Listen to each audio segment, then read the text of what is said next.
Hello everyone. Welcome to my YouTube channel Amrit's Medlife. It's me Amrit Koziar, currently fourth year medical student, MBBS student at Dhaka Medical College and Hospital. र आजको चाहिँ हाम्रो video चाहिँ it's based on the talk session with scholarship students currently studying in MB means Bangladesh. So यो talk session मैले पहिला चाहिँ बनाउँथेँ धेरै होइन, 2-3वटा लगभग मैले आफ्नो युट्युब च्यानलमा राखेको छु. बट ड्यु टु सर्कमस्टान्सेस अब केही नमिलेर म चाहिँ यो टक सेसन अर्गनाइज गर्न पाइरहेको थिएन. लगभग मैले लास्ट आफ्नो टक सेसन चाहिँ लगभग 2 वर्ष अगाडि राखेको हो. त्यसपछि अब चाहिँ अहिले चाहिँ अलि फ्री टाइम पाएर यो इयरमा चाहिँ अलि फ्री टाइम पाएर चाहिँ मैले चाहिँ अब फेरि टक सेसनहरू चाहिँ अर्गनाइज गर्न राखेको छु. त्योमा चाहिँ अब यहीँ बङ्गलादेशमा पढेको स्कलरसिप स्टुडेन्ट्सहरूको लागि यो चाहिँ टक सेसन हुनेछ. र यो आजको टक सेसन चाहिँ हाम्रो बिडिएस चाहिँ बिडिएसमा नाम निकालेका 2024 कमन इन्ट्रान्स एक्जामको चाहिँ बिडिएस को तर्फबाट चाहिँ अब एमइसीले चाहिँ जुन त्यो लिस्ट निकाल्छ 19जना एमबिबिएस स्कलरसिप प्लस 3जना बिडिएस स्कलरसिप. अब त्योमा चाहिँ हाम्रो भाइ विश्वास पौडेल चाहिँ नाम निकाल्न सफल भएको थियो र उसले चाहिँ आफ्नो अब एक्सपिरियन्स चाहिँ के कस्तो थियो थ्रु आउट द जर्नी चाहिँ सानैदेखि भनौँ न, this will be related only to study. So सानैदेखि चाहिँ पढाइ कस्तो के कस्तो कहाँबाट के डिफिकल्टिज आयो के आएन, त्यसपछि कति स्मुथली चाहिँ उसले यो स्कलरसिप पायो, यो स्कलरसिप पाउनमा कति चाहिँ डिफिकल्टी भयो, त्यो सबै कुरा यो टक सेसन मार्फत तपाईँहरूलाई जान्ने हुनुहुन्छ. So let's start. I would like to welcome mister Bishwas Paudel. मेरो चाहिँ अब मेरै फ्लोरमा बस्छ. So we are now what to say very much like friend. It's not like senior junior. So we are almost friend. हुन त म चाहिँ अब यिनीहरूको सुपर मस्ट सिनियर भयो, बट सुपर सिनियर भनिन्छ नि नेपालमा त्यस्तै, but it's like we are friend. So Bishwas, अब चाहिँ it's your turn to speak it out. चाहिँ तिमी आफ्नो चाहिँ इन्ट्रोडक्सन अलि ब्रिफमा भनिदेऊ. नमस्कार, मेरो नाम विश्वास पौडेल. म अहिले currently first year Dhaka dental college and हस्पिटलमा पढ्दैछु बिडिएस. र म यहाँ बङ्गलादेशमा दाइहरूसँगै बस्छु. अनि घर चाहिँ मेरो घर नवलपरासी नवलपुरमा भनिन्छ. अनि म मोस्ट अफ लाइफ चाहिँ म काठमाडौँमा बसेँ. मोस्ट अफ लाइफ भन्दाखेरि अब चाहिँ सानैदेखि सानैमा जन्मेको काठमाडौँमा. काठमाडौँ. म बिचमा 5देखि 6देखि 10सम्म चाहिँ घर पढेँ, त्यसपछि फेरि काठमाडौँ आएँ. 6देखि 10सम्म चाहिँ नवलपरासी, अनि चाहिँ 1देखि 5सम्म काठमाडौँ होइन.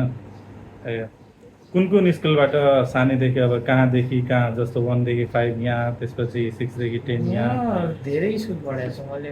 नर्सरी पढ्ने सृजनशील एकाडेमी भन्ने एउटा स्कुल थियो. कहाँ लोकेसन काठमाडौँ नै, मलाई याद छैन. सानै हुँदाखेरि अब याद नभयो. अनि त्यसपछि चाहिँ म किर्तिपुरमा किपुनेवा भन्नेमा एलकेजी युकेजी पढेँ.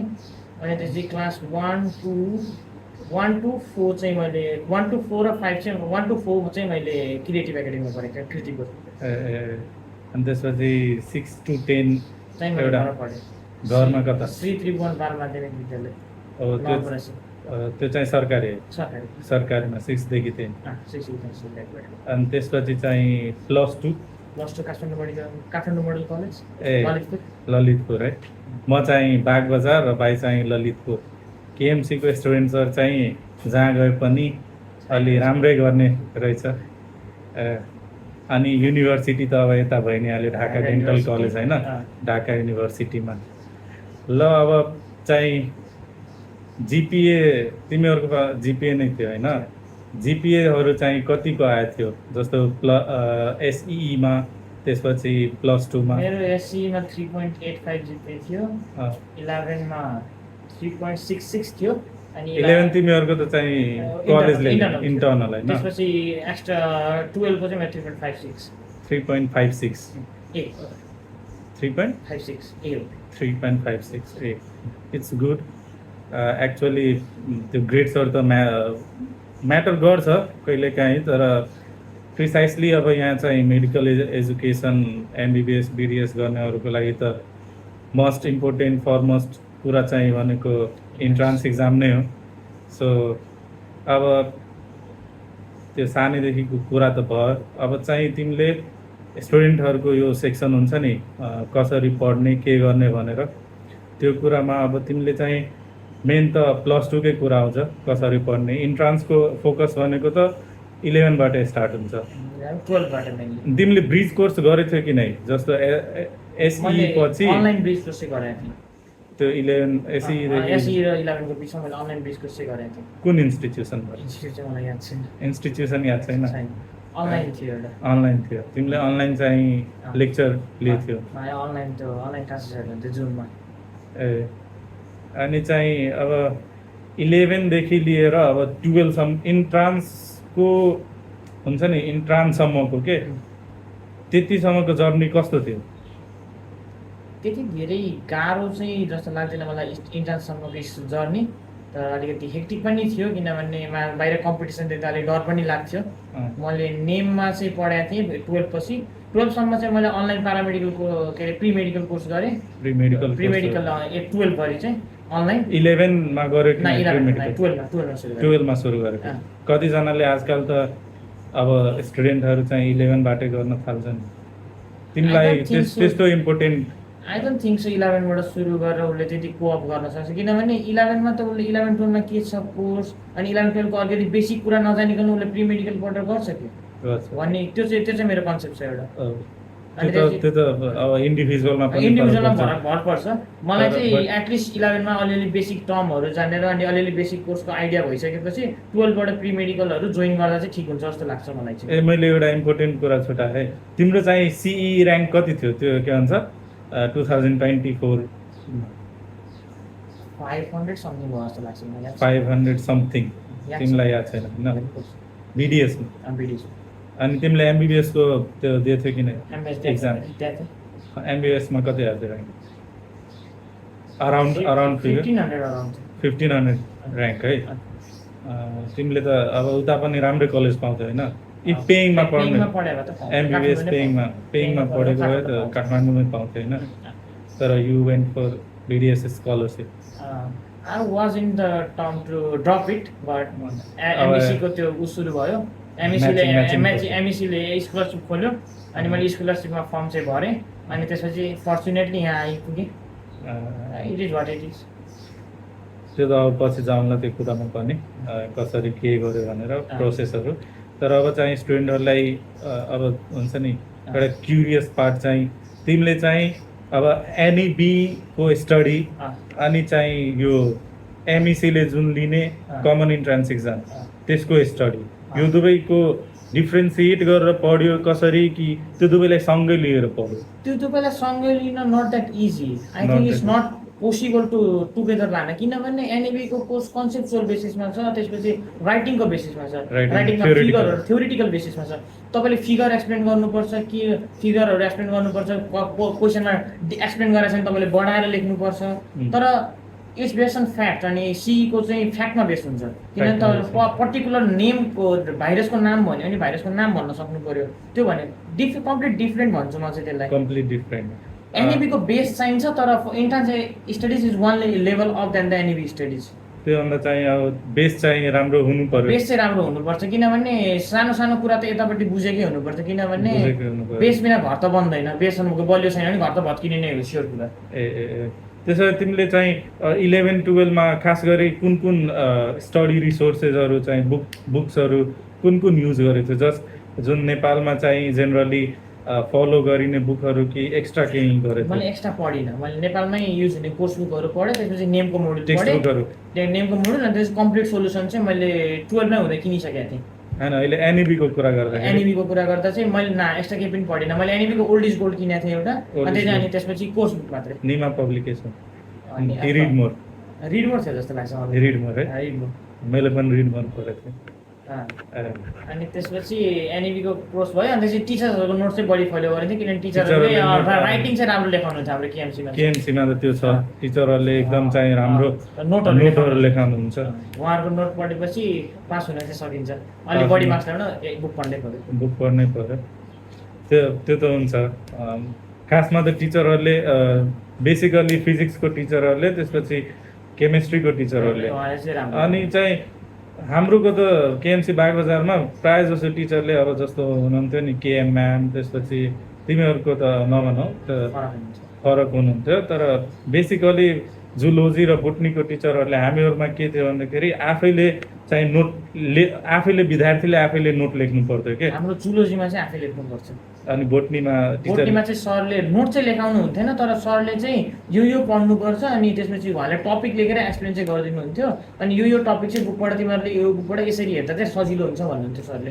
तर बेसिकली हामीहरूमा यस्तो हुन्थ्यो चाहिँ टिचरहरूले फिगर ड्र गरेर एक्सप्लेनेसन गर्ने त्यसपछि हामीहरूले चाहिँ यो त्यो कुराहरू नोट डाउन गर्ने त्यसपछि आफै घरमा गएर अब त्यो मुक्तिराम अर्याल सरको जुन टेक्स्ट बुक हुन्थ्यो त्यसपछि अरविन्द केसरीको चाहिँ जुलोजीको चाहिँ टेक्स्ट बुक अफ जुलोजी त्योहरूबाट चाहिँ म्याचअप गरेर त्यसपछि नोट बनाउने सो मैले त्यो बायोलोजीमा जुलोजी र बोटनीको आफैले बनाएको थिएँ त्यसपछि चाहिँ केमिस्ट्री र फिजिक्सको त हामीहरूको सरले नै थ्योरमहरू डेरिभेसन त्यसपछि योहरू त गरिदिन्थ्यो सेम एज यु न हाम्रो जुलोजीमा चाहिँ सरले प्रोभाइड गर्नुहुन्थ्यो आफैले एउटा नोट बनाउनु भएको थियो सरले लेखेको त्यो चाहिँ प्रोभाइड गर्नुहुन्थ्यो सरले बोटनीमा चाहिँ तपाईँले जस्तो गर्नुहुन्थ्यो त्यस्तै छ हाम्रो पनि सरले फिगर बनाएर एक्सप्लेन गरिदिनुहुन्थ्यो मेन पोइन्ट्सहरूले सरले भनिदिनुहुन्थ्यो अनि पछि पढ्दा त बुकबाट पढ्दा नोट बनाउनु छुट्टै कुरा भयो छुट्टै कुरा भयो अनि त्यसपछि त्यही गर्दै जाँदाखेरि यो चाहिँ तिमीले चाहिँ इजी भयो होइन एनइबीको एनइबी चाहिँ इजी थियो एनइबी चाहिँ धेरै मेहनत गर्नु परेन धेरै मेहनत गर्नु पर्ने बट मैले त्योमा पनि धेरै मलाई +2 चाहिँ धेरै गाह्रो लागेको थियो क्या +2 11 र 12 11 चाहिँ 10 र 11 धेरै नै ग्याप छ त्यही भएर अलि मलाई पनि ह्युज त्यो लाग्यो कि फास्ट एकदम फास्ट 10 भन्दा फास्टै छ बस 10 भन्दा फास्ट छ 11 12 चाहिँ एकदम टाइम कम त्यसपछि पढ्ने चाहिँ धेरै त्यसपछि चाहिँ तिमीले अब इक्जाम दियो होइन एनइबी रिजल्ट अब इक्जाम दिइसकेपछि हाउ मेनी डेज तिमीले अब रिफ्रेसमेन्टको लागि कति दिन लिएको थियो 12-13 दिन भन्दा घर बसिन घर इक्जाम दिएर घर इक्जाम दिएर घर गएँ 12 दिन जति 12-13 दिन घर बसेर म आएर नेममा एडमिसन गरेर नेममा पढ्न सुरु नेममा फिजिकल क्लासेसहरु लियो फिजिकल क्लासेसहरु सुरु गरेँ ग्रुप कुन थियो तिम्रो B1 ए तिम्रो त धेरै अगाडि आयो फर्स्ट अटेम्प्टमै निस्क्यो हैन फर्स्ट अटेम्प्टमा स्कलरशिप BDS मा पाए अनि चाहिँ अब 12 दिनपछि रिफ्रेश भएर यता आयो बसाइ कहाँ थियो तिम्रो काठमाडौँमा मेरो बालकुमारी होस्टेल ना बाबामा बस्थे बाबा र तिमी रुम लिएर ठिकै छ त्यसो अनि चाहिँ यो अब कतिको इफेक्टिभ लाग्यो तिमीलाई नेमको क्लासेसहरु नेमको क्लासेसहरु इफेक्टिभै लाग्यो मलाई टिचरहरुले चाहिने नेपालको कोर्स चाहिँ कति पढ्नुपर्छ भन्ने कुरा चाहिँ स्पेसिफाई गरिदिया छैन नि त एमएससी ले त्यति भएपछि टिचरहरुको गाइडेन्समा चाहिँ बस्नुपर्छ जस्तो लाग्छ मलाई चाहिँ टिचरहरुको गाइडेन्समा र कम्प्लिट सोलुसनमा चाहिँ एकदम लिमिटेड भएर पढ्नुपर्छ किनभने हाम्रोमा नीट जस्तो छैन हाम्रो नीटमा चाहिँ उ फिक्स छ एनसीईआरटी को लाइन टु लाइन पढे हुन्छ त्यति चाहिँ भन्दै छ एनसीईआरटी गाह्रो छ तर वहाँ कम्प्लिट यति त थाहा छ कि कोर्स यतिसम्म सोध्छ भन्ने नेपालमा कहिलेकाहीँ इन्ट्रान्स गाह्रो आयो भन्छन् किनभने कोर्स आफूले पढायो भन्दा अलिकति हाई लेभलको क्वेसन सोधिदिन्छ तर एमएससी ले त भन्छ नि यो टपिकबाट यति मार्क्सको त्यो टपिकबाट त्यति त्यो पनि फलो गर्दैन नि त्यो पनि फलो गर्दैन एमएससी मैले त त्यति फलो नै गरेको छैन मेरो पनि फर्स्ट अटेम्पमा निस्क्यो एमएससी ले एकचोटी अर्ग्यानिकबाट 18 भन्दा सोध्न पाए इनअर्ग्यानिकबाट 18 मार्क्स हो कति जस्तो लाग्छ मलाई अनि क्वेसन सोध्दाखेरि चाहिँ कति 21 हो कति 4-5 वटा क्वेसन पढि सोध्दैछ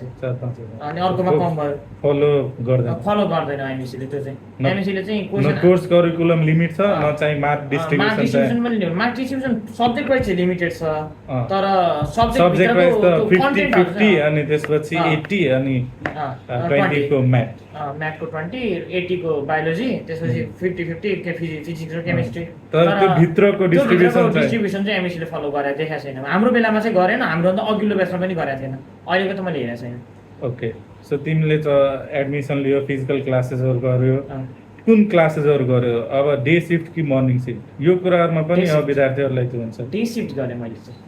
तिमीले प्रिफर जस्तो अहिले सोद्धाखेरि अब जो चाहिँ भाइ बहिनीहरूले चाहिँ यो भिडियो हेरेर होला उनीहरूलाई के सजेस्ट गर्छु डे सिफ्ट कि मर्निङ सिफ्ट यो पर्सनल चोइस भन्छु म चाहिँ।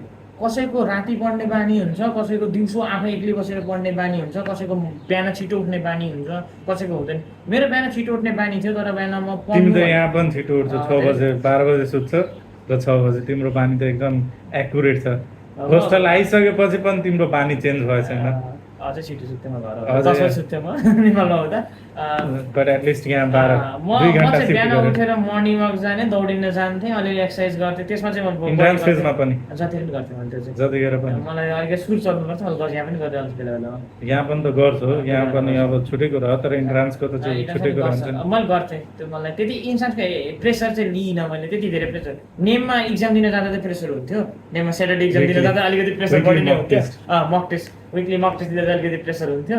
तर अरू टेस्टमा चाहिँ त्यस्तो प्रेसर लिइनँ। अनि म बिहान क्लासेस लिनमा चाहिँ मलाई त्यति राम्रो लाग्दैन। वाइ रिजन रिजन मलाई बिहान क्लासेसहरू निन्द्रा लाग्छ।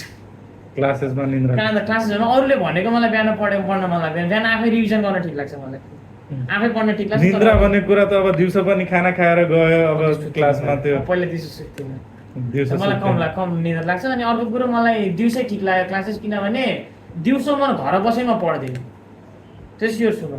म घर बसेर दिउँसो चाहिँ पढ्दिनँ, दिउँसोभरि म मोबाइल चलाएर बस्छु। त्योभन्दा बेटर म दिउँसो क्लास गरेँ नि बिहान अलिअलि रिभिजन चाहिँ गर्छु जस्तो भनेर मैले दिउँसो class so it's a personal decision अब स्लिप साइकल कसको के छ कसैलाई राति 2 बजीसम्म पढ्ने बानी छ भने उसले मर्निङ क्लास लिएर फाइदा छैन। त्यही त कसैको बेलुका 10 बजे म जस्तो बानी 10 बजे सुत्ने बानी छ भने चाहिँ उसले मर्निङ क्लास लिँदा बेटर हुनसक्छ कि यदि उसको दिउँसो घर बसेर पढ्न सक्छ भने। ओके ओके त्यसरी पर्सनल चोइस भन्छु म चाहिँ, त्यसमा चाहिँ भन्न सकिँदैन। ओके अनि चाहिँ स्टडी रिसोर्सेसहरू बुक रिसोर्सेसहरू के कस्तो मैले कम्प्लिट सोल्युसन पढेँ, नेमको मोड्युल, हुँ, अनि त्यसपछि अब्जेक्टिभ पिसिबी पनि मैले लिएको थिएँ। हुँ, सबका च्याप्टर वाइज एमसिक्यूहरू थियो अब्जेक्टिभ पिसिबीमा चाहिँ। अनि त्यसपछि अनि अर्को भनेको त बायोलोजी, अरू टेक्स्ट बुक त 12 को भइहाल्यो। टेक्स्ट बुक 12 को भयो अँ, एनी एडिसनल इन्डियन बुक्स यिनीहरू मैले पढिनँ त्यहाँ। पढेन है मलाई चाहिँ वेस्ट अफ टाइम लाग्यो त्यो चाहिँ, किनभने एक्स्ट्राको हाम्रो एकजना सर हुनुहुन्थ्यो नेमको, मैले नाम बिर्सेँ, केमिस्ट्री पढाउनुहुन्थ्यो सरले। तिमीहरूले इन्डियन बुक पढेर गर्छौ के भन्नुहुन्थ्यो कि उहाँले के भन्नुहुन्थ्यो भन्दाखेरि यदि एमइसीले क्वेसन सोध्यो भने तिमीहरूलाई एक्स्ट्रा क्वेसन सोध्यो भने धेरै सोध्यो 6वटा क्वेसन सोध्ला, तिमीहरूले इक्जाम दिन्छौ 194 मार्क्सको। तिमीहरूले त्योभन्दा बेटर नेपाली बुक 2 चोटि पढ्यो भने तिमीलाई बढी याद हुने चान्सेस हुन्छ, तिमीहरूको नाम निकाल्ने चान्सेस बढी हुन्छ, because is a competitive exam.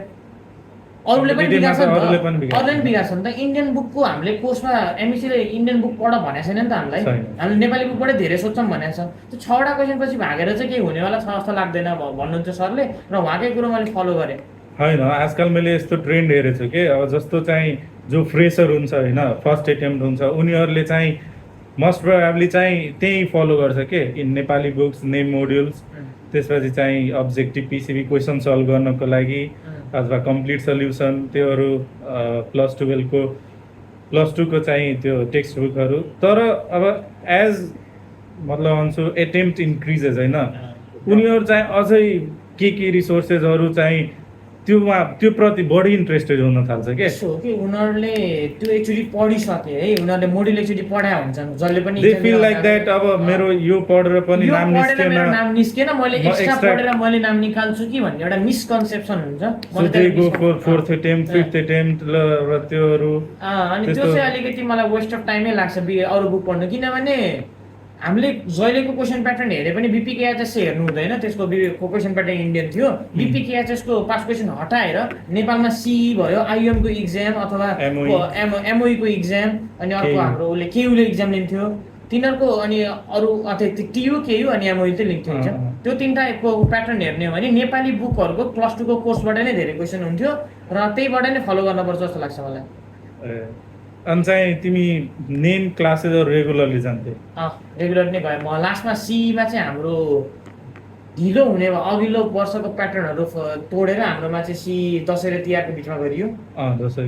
हाम्रो त्यतिखेर चाहिँ कुनै पनि 1 महिना अगाडि एमइसी 1.5 महिना अगाडि एमइसीले एउटा ऊ चाहिँ निकालेको थियो के अरे क्यालेन्डरमा चाहिँ उसले दसैँ तिहारको बिचमा गर्छु भनेको थियो। तर नेपालको क्यालेन्डर हामीले त कहिले मान्ने कुरो भएन, किनभने कहिले पनि एमइसीले फलो गरेको थिएन, त सबै आनन्दमा थियौँ। त्यसपछि एमइसीले फर्म खोलिदियो 1 महिना अगाडि। त्यसपछि तपाईँ चाहिँ इन्ट्रान्स हुने भयो भन्ने भयो। अनि त्यसपछि मैले नेम रेगुलरली जान छोडेर घरै बसेर पढेँ। कति दिन अगाडि तिमी नेम जानु छोड्यो? मैले 20 दिन अगाडि। 20 दिन अगाडि, इक्जामको 20 दिन अगाडि? इक्जामको 20 दिन अगाडि। म विकली मक टेस्ट मात्रै दिन्थेँ त्यतिखेर चाहिँ। विकली मक टेस्ट। अनि 20 दिन अगाडिसम्म तिमी रेगुलरली जान्छौ? रेगुलरली नेम जान्छु। त्यसपछि चाहिँ तिमी अब 3 हप्ता मानौँ, 3 हप्ता ग्रसली 3 हप्तामा तिमीले मक टेस्ट पछि त डेली हुन थाल्छ नि नेमहरू? डेली चाहिँ मैले दिइनँ, मैले स्याटरडे नै दिएँ। स्याटरडे नै? म स्याटरडे, अरू दिएकोमा चाहिँ म बरु मक टेस्ट मात्रै दिएर मार्क्स आउँदैन जस्तो लाग्यो क्या मलाई धेरै नै कोर्स पढ्नु बाँकी छ जस्तो लाग्यो। मैले मक टेस्ट डेली दिँदैन म डिप्रेसनमै जान्छु कि जस्तो मलाई हुन थाल्यो र त्यसपछि मैले कति मार्क्स आइरहेको मक टेस्टमा? त्यो कहिले 120 कहिले स्टार्टिङबाट जुन चाहिँ थियो नि स्टार्टिङ? एकदमै फर्स्टमा त मेरो 80 थियो। 80 नेगेटिभ मार्किङ थियो है तिमीहरु? नेगेटिभ थियो, नेगेटिभ मार्किङ थियो। नेगेटिभ मार्किङमा 80 थियो सुरुमा। मैले क्वेसन धेरै एटेम्प गर्थिनँ, अनि बिस्तारै 1-2 मार्क्स कहिले बढ्ने कहिले घट्ने। 80 भन्दा चाहिँ घटेन मेरो, त्यसै त फ्लक्चुएट भइरहेको थियो। हाइएस्ट 130 सम्म पुगेको थियो मेरो एकचोटि। 130 देखि 80 को बिचमा फ्लक्चुएट भइरहेको थियो मेरो। कहिले माथि कहिले तल? कहिले माथि कहिले तर 130 माथि चाहिँ गएन, 80 तल चाहिँ गएन। लास्टसम्म पनि 130 माथि गएन मेरो। अनि फाइनलमा कति आयो? फाइनलमा बिडिएसमा त कति 113 हो कि 14 114 जस्तो लाग्छ। 114? 114। त्यसमा र्याङ्क चाहिँ अराउन्ड 500। ओके, सो तिम्रो अनुसार चाहिँ एडिसनल बुकहरू नपढेको राम्रो भन्दा नि टाइम छ भने त पढ्दा भयो। उसले +2 मै प्री मेडिकलमै उसले म्याक्सिमम कोर्सहरू भ्याइसकेको छ। अब नेपालको जस्तो क्वेसन सोधे नि म मिलाउन सक्छु। मलाई चाहिँ अब एक्स्ट्रा कन्टेन्ट पढ्न मन लाग्यो भनेर इन्डियन बुक्सहरू पढ्दा हुन्छ। तर त्यो इन्डियन बुकमा उसको के अरे एकजना फिजिक्सको राइटर हुनुहुन्छ नि, आइआइटी प्रोफेसर, एकदम पपुलर छ उहाँको बुक नेपालमा फिजिक्सको। मैले पनि इन्डियन बुकहरू फलो गरेको छैन। त्यो उहाँको चाहिँ एउटा एचसी वर्माको बुक चाहिँ धेरै पपुलर छ त्यतिखेर। एचसी वर्माको क्वेसनहरू सल्भ गर्ने त्यो आइआइटीको अलिअलि इन्डियन हेर्दा भिडियोहरू हेरेको लहलहैमा लागे जस्तो लाग्छ मलाई। त्यो सल्भ गरेर काम छैन नेपालमा जस्तो लाग्छ मलाई। कतिजनाले अब फिजिक्सवाला अहिले त्यो आएछ ट्रेन्डिङ, फिजिक्सवालाहरूको भिडियो हेर्ने बेसिक कन्सेप्टलाई हेर्दा ठिक छ, तर माथि गएपछि उनीहरूको केमा फोकस गर्ने र हाम्रो केमा फोकस गर्ने फरक छ क्या। अब हामीले हामीले त इक्जाम प्याटर्न अनुसार फलो गर्नु पऱ्यो। हामीले केमिस्ट्रीमा पिएचडी गर्न ला होइन, केमिस्ट्रीमा मास्टर्स गर्न ला होइन। हामीले चाहिँ पर्टिकुलर सब्जेक्टमा बेसी जान्ने त काम छैन नि त, किन हामी त मेडिकल लाइफमा आउन खोजेछौँ। अनि मेडिकल लाइफमा लाउनलाई हाम्रो मेन काम भनेको इन्ट्रान्स क्र्याक गर्नु हो। हामीले इन्ट्रान्सभित्र बसेर पढ्नु पऱ्यो क्या, म चाहिँ त्यो भन्छु। ओके, यति त कन्टेन्ट भयो होइन। अब जुन विद्यार्थीहरूलाई चाहिँ अब यति त भइ नै सक्यो कन्टेन्ट चाहिँ, जुन विद्यार्थीहरूलाई अब सुन्न मन लागेको कुराहरू। नाउ इट्स अब चाहिँ हामी आफ्नो तिम्रो चाहिँ अब मेन रिजल्ट पछिको सिनारियोहरू त्योहरू चाहिँ on the day of result how was your feeling? मलाई थाहा थिएन रिजल्ट आउँछ भन्ने। रिजल्ट आउँछ भन्ने हल्ला थियो। म राति धेरै छिटो सुत्ने मान्छे, म 8 बजे 9 बजे सुतिहाल्ने मान्छे हो। अनि रिजल्टको दिन मलाई याद छ म सुतिसकेको थिएँ, म 8 बजे सुतिसकेको थिएँ। मलाई रिजल्ट राति 10 बजे आयो जस्तो लाग्छ मलाई, आइ एम नट स्योर। मलाई त्यतिखेर मलाई त्यो दिन टाउको दुखेको थियो। म काठमाडौँमै थिएँ, म त्यतिखेर काठमाडौँमै थिएँ। रिजल्ट इक्जाम दिइसकेपछि म गइसकेको थिइनँ घर, म काठमाडौँमै थिएँ। म के गर्न बसेँ मलाई याद चाहिँ छैन के गर्न बसेँ, तर म काठमाडौँमै थिएँ त्यति स्योर छु। अनि मलाई त्यो दिन टाउको दुखेको थियो, म सुतिसकेको थिएँ छिटो। रिजल्ट आएछ मलाई थाहा थिएन। भोलिपल्ट बिहान हेर्दा साथीहरूको रिजल्ट आयो भन्ने मेसेज पनि आएछ। अनि त्यसपछि मैले फेसबुकमा पनि अब धेरै ग्रुपहरूमा जोइन गरिन्छ कि इन्ट्रान्सको फेजमा, त्यतिखेर चाहिँ मैले अनि रिजल्ट आयो थाहा पाएँ। अनि आफ्नो रिजल्ट चेक गरेँ, नट अ गुड फिलिङ भन्छु म त्यसलाई। म त्यति खुसी चाहिँ थिइनँ, अनि मलाई एक्सपेक्टेड पनि थिएन कि मैले स्कलरसिप पाउँछु भन्ने। म ड्रपतिर गइसकेको थिएँ र घरबाट पनि सपोर्ट थियो, किनभने म धेरै यङ छु। मैले नर्मली 3 र 5 दुईवटा क्लास पढिनँ मैले स्कुल लाइफमा। म जम्प गरेर धेरै क्लास जम्प गरेको छु। मलाई जम्प गर्न चाहिँ घरबाट केही पनि थिएन, म ड्रप गर्दा हुन्छ भन्नुहुन्थ्यो बाबाले, मैले त्यही भन्नुभएको थियो। त्यसपछि म जबतिर चाहिँ लागिसकेको थिएँ, म ड्रप गर्छु भन्ने चाहिँ स्योरमै थिएँ म। तर म्याचिङ चाहिँ भरेँ मैले भन्न चाहिँ। कुन कलेज पाइन्छ हेरौँ आफ्नो के छ मार्केटमा लाउँ। एमबिबिएस र बिडिएस दुवैको म्याचिङ भरे थियो कि? दुईटै भरे। प्यारामेडिकल्सको त दिए थियो? मैले प्यारामेडिकल दिइनँ। दिएन मलाई चाहिँ आइदर त्यो पढ्छु आइदर मैले एउटा पर्टिकुलर सब्जेक्टमा बिएससी गर्छु भन्ने चाहिँ मलाई ड्रप एमबिबिएस भिडियोस गरेर नत्र चाहिँ नत्र कि मैले म्याथ लिन्थेँ कि अब फिजिक्स त थाहा छैन तर मैले पर्टिकुलर सब्जेक्टमा बिएससी गर्थेँ होला आइदर म लोकसेवा दिन्थेँ आई डोन्ट नो सो तिमीले यो चाहिँ फेरिदेखि सी दिने चाहिँ तयारी भइसकेको थियो तयारी चाहिँ होइन माइन्ड मेकअप चाहिँ थियो माइन्ड मेकअप मैले- पढाइ स्टार्ट गरेको थिएन पढाइ स्टार्ट चाहिँ पछि चाहिँ गरेँ मैले बाङ्लादेश स्कलरसिप धेरै ढिलो खोले हो म्याचिङको स्कलरसिप म्याचिङ सकिएर पेइङको सेकेन्ड म्याचिङ पछि चाहिँ बाङ्लादेश स्कलरसिप बल्ल खुल्या हो त्यतिखेर चाहिँ मैले अलिअलि पढ्न सुरु गरिसकेको थिएँ मैले नेमको मोड्युलहरू घर लिएर गएको थिएँ मैले म घरै थिएँ त्यतिखेर चाहिँ अनि त्यसपछि मैले बाङ्लादेशको स्कलरसिपमा फर्म भरेँ आई थिङ्क एक हप्तापछि आयो रिजल्ट मैले रिजल्ट चाहिँ मलाई भन्नै पर्दा मैले नेमको फेसबुक पेजमा रिजल्ट देखेँ हो नेमको फेसबुक पेजमा मैले स्कलरसिपको आयो मैले त्यसमा नाम चेक गर्ने बानी छ मेरो नाम चेक गर्दा आफ्नो नाम देखेँ अनि एक नम्बरमा थियो है बिडिएस बिडिएसको अन्डर 2 नम्बर दुई नम्बर बिडिएसको 2 नम्बरमा थियो बिडिएसको 2 नम्बरमा थियो बिडिएसको 2 नम्बर नेपालमा कट अफ र्याङ्क कति थियो बिडिएसमा त्यति त्यो मलाई बेला याद चाहिँ छैन दाइ, मलाई याद छैन एक नम्बरको कति र्याङ्क थियो त्यो याद छ छैन त्यो पनि याद छैन मलाई हेर्नुपर्छ त्यो पनि याद छैन त्यसपछि चाहिँ के भयो तिमीले त्यो लिस्ट आइसकेपछि लिस्ट कहाँ कहाँ के गर्यो लिस्ट आइसकेपछि त्यहाँ लेखेको थियो मिनिस्टर अफ एजुकेसनले तपाईँलाई कन्ट्याक्ट गर्छ भनेर लेखेको थियो अनि उताको ऊ चाहिँ कुरेर बस्यो नोटिस त्यसको नोटिस आयो 2 दिनपछि नोटिस आयो अनि नोटिस अनुसार फलो गरेँ मैले डिजिएमईको डिजिएमईको एमइसीको एमओईको Nepal minister of education so form 2 दिन पछाडि अनि त्यसपछि के नोटिसमा के लेखेको थियो भन्दाखेरि डिजिएमईको फर्म भर्नुहोस् अँ। मसँग पासपोर्ट थिएन अनि म काठमाडौँ गएर पासपोर्ट बनाएँ सुरुमा मैले उसमा के अरे इमर्जेन्सी पासपोर्ट बनाएँ काठमाडौँ गएर अनि त्यसपछि डिजिएमईको फर्म भरेँ डिजिएमईको फर्मको एउटा कपी एमओईमा दिनु भनेको थियो के अरे स्कलरसिप सेक्सनमा गएर त्यहाँ गएर त्यो बुझाएँ अनि म घर आएर बसेँ अनि हाम्रो बेलामा धेरै कुरा भएछ त्यतिखेर धेरै के प्रब्लम भयो होइन त्यसपछि तिमीहरूले फर्म भर्यो त्यसपछि कति दिनपछि डिजिएमईको रिजल्ट आयो डिजिएमईको रिजल्ट आयो लगभग 1 महिनापछि 1 महिनापछि अनि त्यो आउँदाखेरि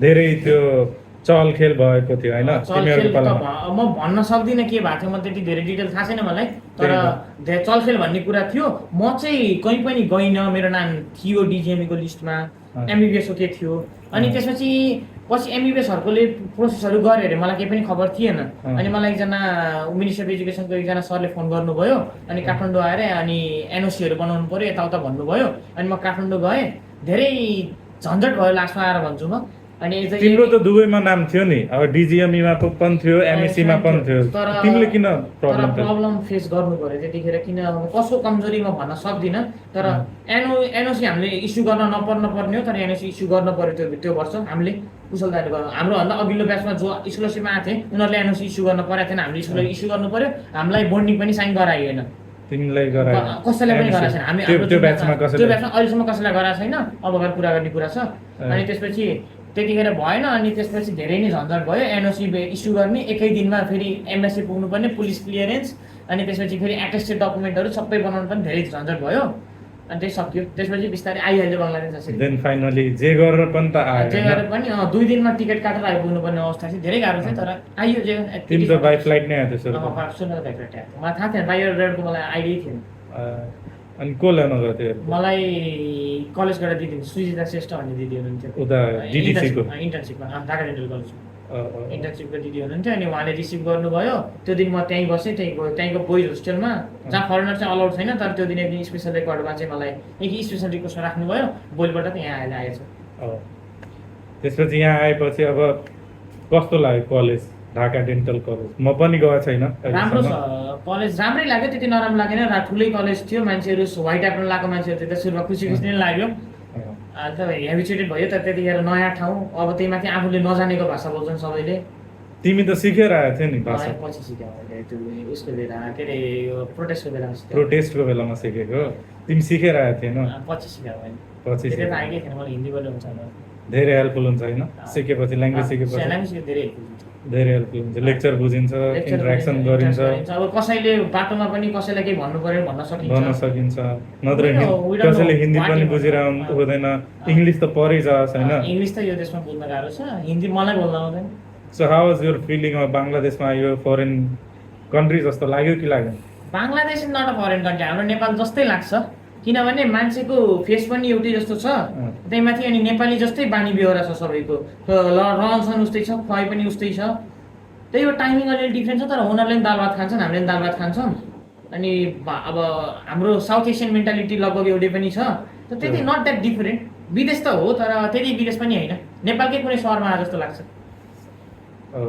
अनि तिमीलाई अब यता उता त तिमीलाई होस्टेल पाएन होइन आफ्नो कलेजमा तिम्रो त यहाँबाट धेरै टाढा छ नि अब तिमीले पाएन यता आयो सो यता हामीहरू तिम्रो त डिटिसीको कोही सिनियर हुनुहुन्थेन अब हामीहरू नै यता चाहिँ डिएमसीको सिनियर्सहरू so how is your feeling अब यतिजना नेपालीहरू यता आइसकेपछि कस्तो सुरुको दिन आउँदाखेरि म स्केयर थिएँ ऱ्यागिङ लिन्छ कि भनेर ऱ्यागिङको भन्दा पनि मलाई नयाँ ठाउँमा जाँदा नसुमा डराउँछु नै डर किन के डर भन्दा पनि अलिकति नर्भसनेस भन्छु मैले डर भन्न भनौँ तर के होला कस्तो होला दाइहरूले कसरी मलाई रिसिभ गर्नु होला किनभने मेरो कलेजको त कोही पनि छैन कस्तो हुनुहुन्छ दाइहरू तपाईँहरू कसैलाई चिनेको पनि थिइनँ मैले त्यस्तो भयो अनि पछि बिस्तारै हेबिचुएटेड भयो त अन्त लाइक अ फ्रेन्ड भइसक्यो ऱ्यागिङ पनि लिएन कसैले लकी बोय खासमा त तिम्रो जुन डिएमसीमा आएको थियो उनीहरूको अलिअलि इन्ट्रो पनि भएको थियो तर तिम्रो पालामा अब एभ्री वान वाज लाइक दाइहरू कि अब त्यो चाहिँ डेन्टलको हो हामीहरूले किन लियौँ त्यही भएर